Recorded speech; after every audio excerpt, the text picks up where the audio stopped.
Who are you? I'm your nephew. I'm Louise. You're even more beautiful than your pictures. He was the highest-paid child actor on television, earning numbers that put him in the same pay bracket as grown sitcom stars. His face was on lunchboxes and in grocery store checkout lines. One line from his character crossed over into everyday speech and stayed there. For a stretch in the early 80s, a small kid with a big stare could pull an audience back every week. 2 decades later, that same man filed for bankruptcy, sold personal items online, and took ordinary jobs to cover bills. People who still saw Arnold Jackson when they looked at him struggled to understand how a hit sitcom life could turn into a long fight for stability. Gary Coleman's story runs from early medical crisis to extraordinary celebrity, then into legal conflict, shrinking options, and a final emergency that became a public dispute. It is also a record of what happens when a child earns adult money while adults hold the levers. Gary Wayne Coleman was born on February 8, 1968 in Zion, Illinois. Within his first year, doctors diagnosed him with focal segmental glomerulosclerosis, a condition that scars the kidneys and can lead to renal failure. Treatments began early and never stopped being part of his daily life. He was adopted as an infant by Willie and Edmonia Sue Coleman and raised in Illinois. Willie worked as a forklift operator. Sue trained as a nurse and later worked as a nurse practitioner. The household was stable in the ways a working family can be stable. But Gary's childhood was organized around clinics, tests, and the reality that his body needed constant management. The disease shaped how he looked and how he moved through the world. Long-term treatment, including corticosteroids, contributed to stunted growth. He reached an adult height of about 4 feet 8 inches and kept a youthful face and voice.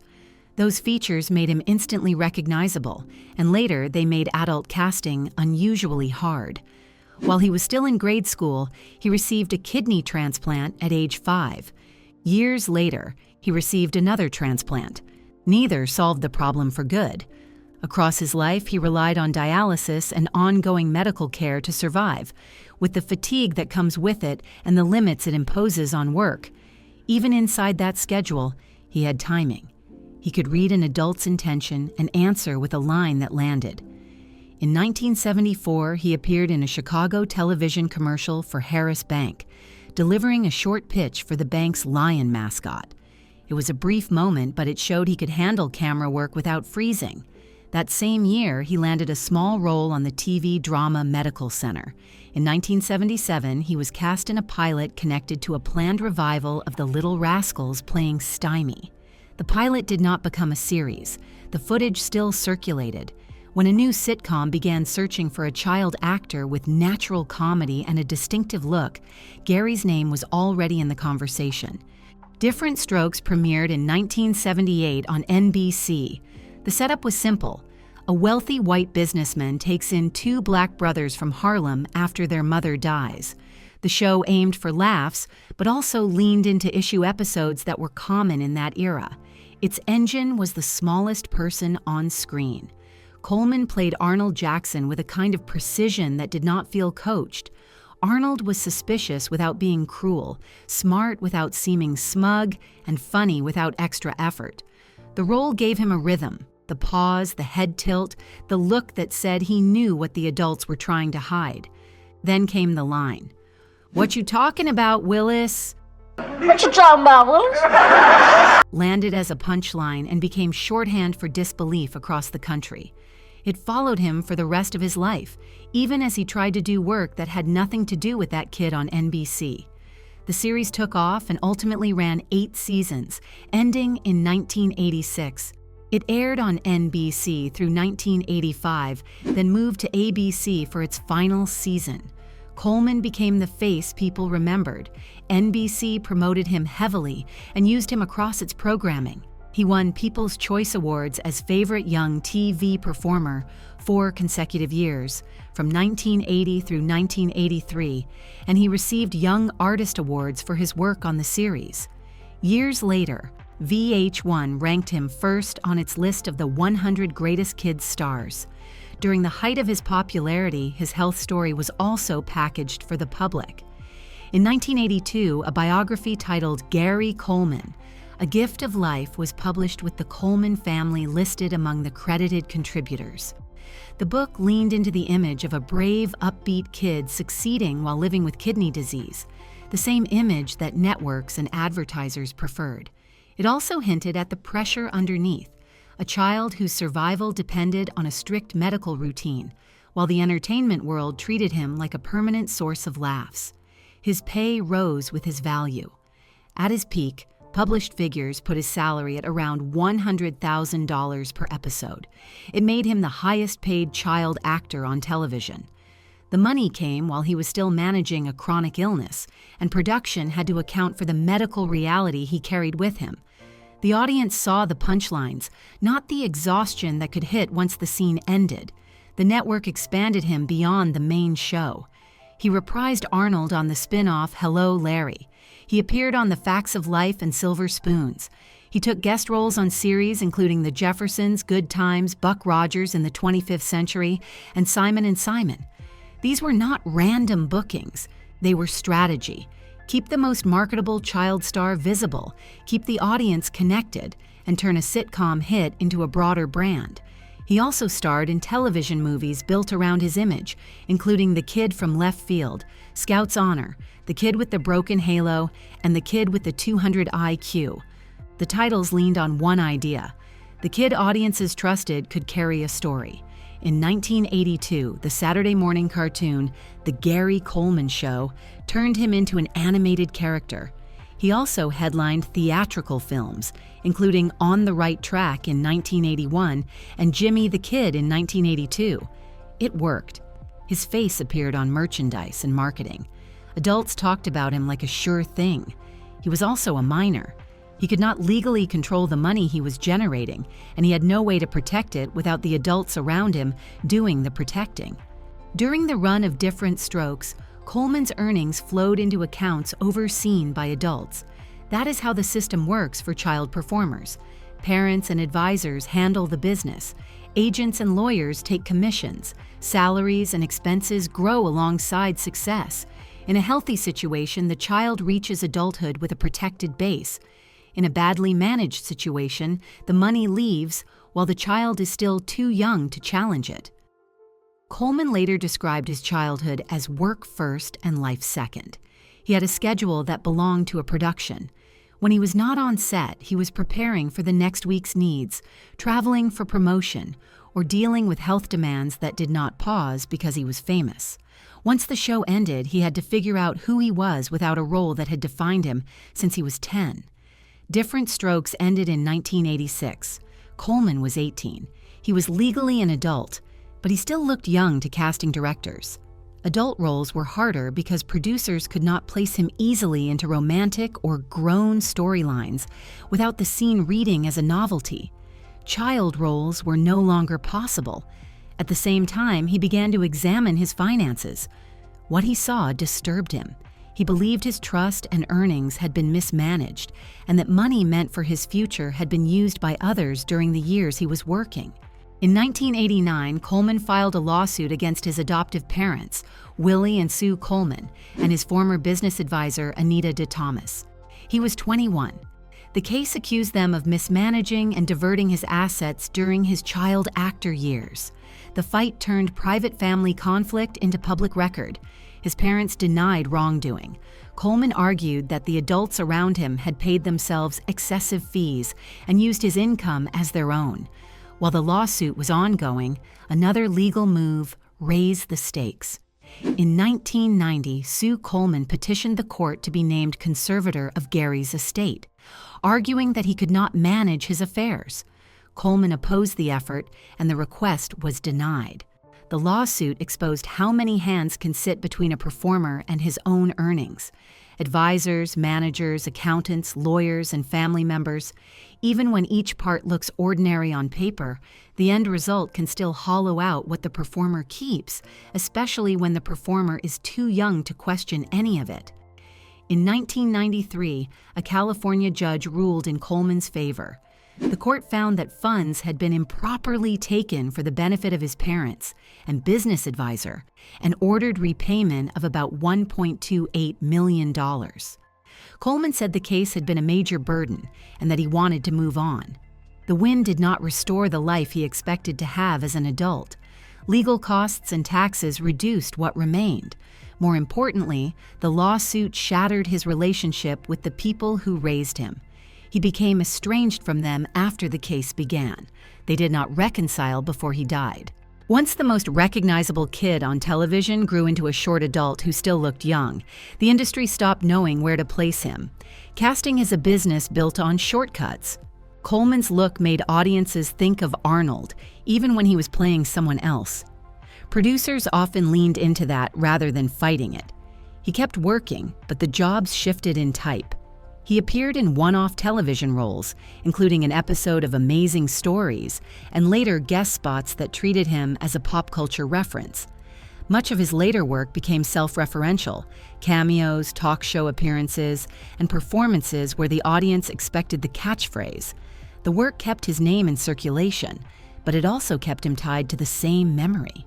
He found work in other formats. He voiced characters in The Curse of Monkey Island in 1997 and later in the video game Postal 2. He appeared in the 1998 comedy Dirty Work. He did spots on sitcoms and sketch programs, often playing himself. These credits were real, but they did not replace the income of a network series, and they did not create a clear runway into adult leading roles. Medical costs stayed in the background of every choice. Kidney disease and long-term dialysis bring ongoing expense and limit how much consistent work a person can do. Even with insurance, gaps in coverage and the demands of treatment schedule a life. Coleman's illness also made him valuable to charities and awareness campaigns. The National Kidney Foundation listed him among the television figures who filmed public service spots distributed nationwide. For audiences, it was a reminder that the kid delivering jokes on primetime was a patient living with a serious condition. For Coleman, it was part of the same paradox that followed him for decades. His medical reality brought sympathy and attention, yet it also helped lock his public identity into a single frame. He tried to build something outside acting. In the mid-90s, he invested in a video game arcade venture, the Gary Coleman Game Parlor, and lost about $200,000. He worked in railroad memorabilia and hobby shops, tied to his longtime interest in trains. The jobs were modest, but they were steady in a way entertainment was no longer steady for him. In the late 90s, he worked as a security guard at a shopping mall in California.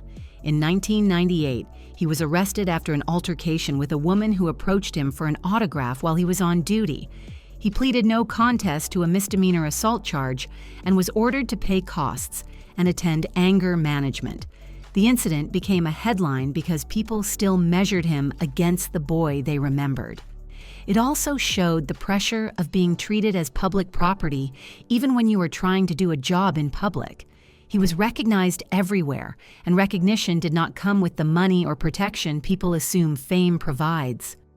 In August 1999, he filed for Chapter 7 bankruptcy in federal court in Los Angeles. He later acknowledged that his financial collapse involved many factors, including mismanagement by others and mistakes of his own. He auctioned personal items online in a campaign he framed as a plea for help. It drew attention, but it did not change the overall reality. By the early 2000s, Coleman's name had become a kind of shorthand. Producers knew audiences would react the moment he appeared. That made him useful to reality TV and novelty programming, where being recognizable is often the whole point. He appeared in the first wave of early 2000s celebrity reality culture, including The Surreal Life. On that series, he was presented less as an actor with credits and more as a personality, placed in a house with other names from pop culture. The setup leaned into conflict and spectacle, and it treated the participants' old fame as the story engine. Coleman fit the format because his image was already a punchline to some viewers and a childhood memory to others. He even popped up inside the show's own orbit. In January 2004, during Season 2 of The Surreal Life, The cast was sent to work at Mel's Drive-In for a charity event, and Coleman appeared as their manager. The scene was built around the tension of watching reality TV personalities fail at ordinary work, while a former child star tried to keep the place running. When Todd Bridges, his Diff'rent Strokes co-star, arrived and took over the shift, the episode quietly highlighted how hard it was for him to escape the Diff'rent Strokes frame, even when he tried to show up as an adult. Avenue Q played with the same idea, only on a stage. The Gary Coleman character is written as the superintendent of the building where the story takes place, an adult stuck in an unglamorous job, while the neighbors talk about what adulthood was supposed to look like. The show's creators later said they initially hoped Coleman would play the part himself and that he expressed interest, but the meeting never happened. After the musical became a hit, Coleman spoke publicly about possible legal action over the depiction, though no lawsuit ultimately moved forward. Because the role exists without him, it created a second version of his identity. Gary Coleman as a symbol, performed nightly by someone else. For a man who had already spent years being asked to repeat a catchphrase like an obligation, that kind of borrowing was another reminder that the public image could keep living even when the real person was exhausted. That period also produced one of his strangest public detours. In 2003, during California's gubernatorial recall election, Coleman filed to run for governor as a candidate. The election was massive, with well-known politicians and celebrities on the ballot. Coleman did not win. He received 14,242 votes. He finished 8th, with about 0.2% of the total. The headlines loved the symmetry of a ballot that included Coleman and another famous Arnold, and the joke wrote itself. The result did not change his life, but it showed the space he occupied, famous enough to be on a statewide ballot, not powerful enough to be taken seriously as a governing figure. At the same time, his name moved into theater in a way he did not control. The Broadway musical Avenue Q included a character named Gary Coleman, played by an actor. The character was written as a comic presence in the story, and the show became a hit, winning major awards. Coleman was not performing the role, but his name was now a role, used as a reference that audiences were expected to understand instantly. These projects kept him visible, yet they also reinforced the idea that Gary Coleman was a product separate from the person. For someone who had already watched adults manage his money and his schedule, being turned into a character in a reality show figure added another layer of distance between him and his own life. Coleman moved to Utah in the mid-2000s and settled in Santaquin, a small town south of Salt Lake City. He arrived for work connected to church ball, bought a house, and chose to stay. The move gave him distance from Los Angeles casting rooms and from the constant reminders of a career that no longer fit his life. On that project, he met Shannon Price. They began a relationship despite a significant age gap, and Price quickly became his closest day-to-day connection in Utah. For a man who had spent much of his life surrounded by handlers, advisors, and people with financial stakes, the relationship offered something that felt personal and immediate. They married in August 2007 in Nevada. The marriage unraveled quickly. Within a year, their conflicts were public. In May 2008, they appeared on divorce court, openly discussing arguments, trust issues, and volatility. The divorce was finalized in August 2008, but separation did not bring distance. They continued living together at times in Santaquin, and police were called to the home on multiple occasions for domestic disturbances. During the same period, Coleman faced other legal trouble. In 2008, a dispute involving someone trying to photograph him at a bowling alley escalated into a confrontation. The case ended with Coleman entering no contest pleas to disorderly conduct and reckless driving. Incidents like this followed him because his name carried attention even in ordinary settings. When paperwork involved a recognizable figure, it became news. In 2009, Price was arrested on suspicion of domestic violence after an altercation at their home. Both were cited for disorderly conduct. The relationship cycled through conflict and contact, repeatedly pulling their private life into public record. A Utah judge later described Price's behavior toward Coleman as abusive, noting how the dynamic played out in front of others. Health complications continued alongside everything else. Coleman lived with long-term kidney disease and dialysis, underwent heart surgery in 2009, and developed pneumonia afterward. In early 2010, he suffered seizures that required hospitalization. Each episode underscored how fragile his health had become and how much of his adult life was shaped by limits his body imposed. Utah was meant to be quieter. Instead, it became the setting for the final chapter of a life that never fully escaped scrutiny. On the morning of May 26, 2010, Coleman suffered a serious fall at his home in Santaquin, falling down the stairs and striking his head. Emergency responders found him with a severe head injury. He was transported to Utah Valley Regional Medical Center in Provo in critical condition. Doctors treated him in intensive care. The injury caused serious intracranial bleeding, described as an epidural hematoma, and the swelling put pressure on his brain. He was placed on life support. For a short time, there was hope that he might recover enough to stabilize, but his condition worsened and the damage proved too extensive. Coleman had signed an advance directive naming Shannon Price to make medical decisions if he became incapacitated. On May 28, 2010, he was removed from life support. He died that afternoon at age 42. He died at 12:05 p.m., a time listed in official death records and widely reported afterward. The medical examiner ruled the death accidental, caused by the head injury from the fall. The speed of the decision, confusion around his relationship status, and the fact that his parents were not at the hospital fueled disputes after his death. The official findings did not change. Investigators found no evidence of foul play, and the death remained classified as an accident. Court records also brought out a detail most viewers never knew existed. Coleman's living will included language about life support in the event of an irreversible coma, describing a 15-day period before ending care. The directive that named Price as his medical decision-maker sat beside that language, and the two papers became part of the argument over what his wishes meant in practice. After his death, the conflict did not stay abstract. A Utah judge appointed a special administrator to oversee his property and medical decisions around his remains, while the probate fight played out. Plans for a public funeral were discussed, then postponed. Cremation was delayed until court questions could be addressed, and when it finally proceeded, there was no public service attached to it, matching the instruction in his will. Coleman left a will.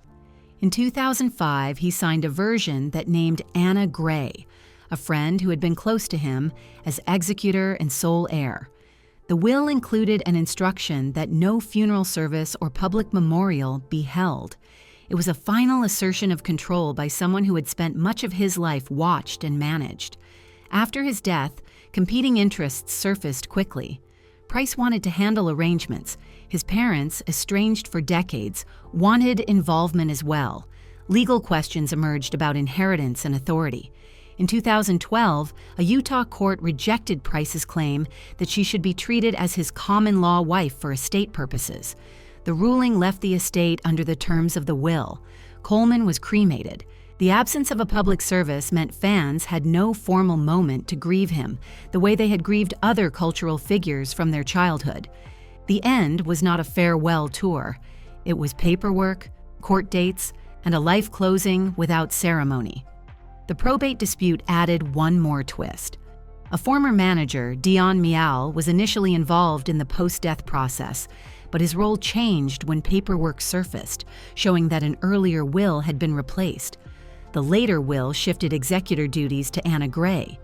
In the weeks after Coleman died, that change mattered because it determined who could authorize anything: arrangements, property, even simple access to his home, while the court sorted out competing claims. Gary Coleman remains one of television's most enduring child stars. Diff'rent Strokes still runs in reruns. His catchphrase still gets repeated by people who have not watched an episode in years. The public memory stayed fixed on the boy, even as the man tried to live with an illness, the consequences of a lawsuit against his parents, and an industry that did not know what to do with him once he grew up. The record of his adult life is not a mystery. It is a set of court rulings, job credits, and medical facts. He won a judgment over money taken from him as a child, then spent years trying to stay afloat. He moved away from Hollywood, tried to build a life in Utah, and died at 42 after an accidental fall. His final instruction, the request for no public memorial, fits the story. He had been a public object since childhood. At the close, he chose a private exit, handled by the few people he trusted enough to put in writing.